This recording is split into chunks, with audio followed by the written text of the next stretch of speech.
Պարոն Ներսիսյան, ինչպես գիտենք, առավոտից խուզարկություններ էին սկսվել Շիրակի թեմի առաջնորդարանում, այստեղ հավաքվել են սրբազանի աջակիցները, առավոտից տեսանք ոստիկանների անհամաչափ գործողությունները, մասնավորապես սրբազանի աջակիցներից մեկը բերման ենթարկվեց, ինչ դիտարկումներ ունեք դուք։ Այո, առավոտվանից արդեն բոլորը տեղյակ են, որ առաջնորդարանում քննչական գործողություններ են կազմակերպվել, մասնաբանների հետ խոսելով հստակ ասում ենք, որ մեծ մասամբ ապօրինություններով, որովհետև սրբազանի հարազատներից որևէ մեկը տեղյակ չի եղել խուզարկության եւ այլի համար, մասնաբան թույլ չեն տվել ներս մտնել, որովհետև մասնաբան, որը ներկայացրել է որպես սրբազանի շահերը ներկայացնող թույլ չեն տվել, ազգային ժողովի պատգամավորի թույլ չտվեցին, այսինքն իրենք ինչ ուզեց է արել են, արդեն այդ հատվածը սովորական է դարձել, ինչ ուզում անում են փաթեթավորելով իբր իրավական կամ մոլեգով։ Խնդիրը դա չեն, այստեղ գործողություններն իրականացրեցին։ Շատ ավելի սարսափելի է խնդիրը Էջմիածին, երբ հսկայական ոստիկանական զորքով արշավ էր նախաձեռնել, եթե մինչ այդ ֆեյսբուքյան տիրույթում լեկտիաբարո արշավ է, հիմա արդեն ֆիզիկական ուժով արշավ է նախաձեռնել յենիչերների գլխավորությամբ, յենիչերների միջոցով։ Հստակ ասենք, որ այս ամենը ուղերձ է։ Սա չի կարող պատահականություն լինել, սա սովորական գործողություն չէ։ Միքայել Սրբազանի ձերբակալության հարցը չէ, Միքայել Սրբազանի հարցը չէ։ Սա հստակ գործողություն է, ուղղված, որ կարող ենք մտնել վեհարան, կարող ենք մտցել նաև վեհարան։ Սա է ամբողջ խնդիրը եւ Պարոն Ներսիսյան,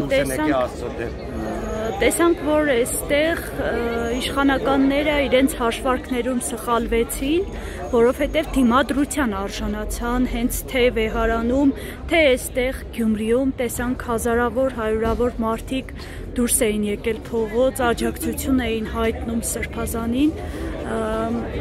կարող ենք ասել, որ իշխանությունը իր այս ծրագիրը տապալեց։ Իշխանությունը տապալելու է, չի կարող չտապալել, որովհետև իրենք դուրս են եկել եկեղեցու դեմ, եկեղեցին Աստծո վեհարան մտնել, այդ հոգևորականների դեմի բերքաներ, դրանք կեղծ ներուրանքները արդեն հասկացել։ Սա հավատքի, սա վերջի սկիզբը չէ, սա վերջի վերջն է։ Եվ բոլորը հասկանում են, որ եթե մենք այստեղ ենք նահանջում, ուրեմն այլևս գոյություն ունենալու իրավունք չունի։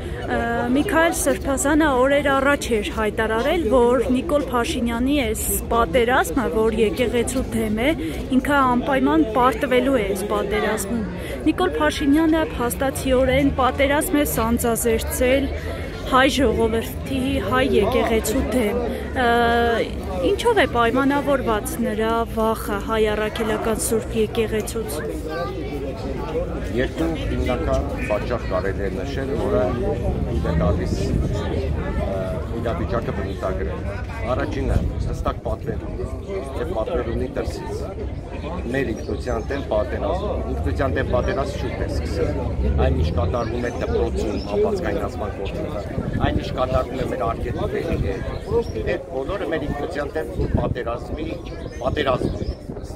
Հիմա ասել են վերջին, մեր ինքնության գլխավոր հիմնական սյանը եկեղեցու։ Ինչու՞,